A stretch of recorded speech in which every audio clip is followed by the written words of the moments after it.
This guy probably would have been president of the United States in 1988 were it not for this photo. 80's Excess Part 51. On the right is presidential hopeful Gary Hart. On the left is the woman that he was having an affair with, Donna Rice. And they are on a yacht called Monkey Business. But I said no monkey business. No, there was no monkey business. No monkey business. Gary Hart was the obvious frontrunner for the presidential campaign that year. And he seemed to be a man without many skeletons in his closet. He even told reporters, quote, I want to get this right, follow me around. I'm serious. You'll be bored. They did. They were not. As it turned out, Gary Hart flew Donna Rice down to the Bahamas with his wife at home.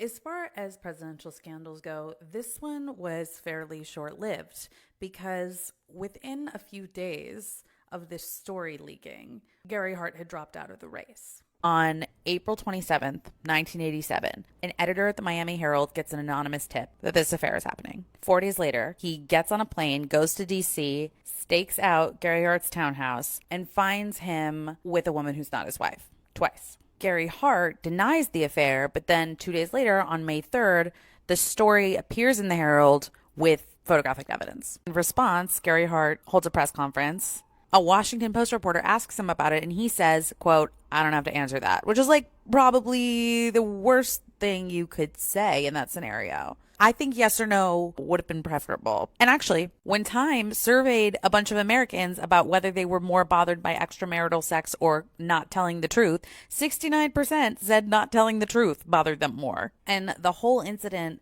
completely reshaped the relationship between politicians and the press. It was sort of like the defining blurred line between a politician and a celebrity. Before that campaign, reporters sort of turned a blind eye to what politicians did in their personal life. And now we're obsessed with it. I'm obsessed with it. My God.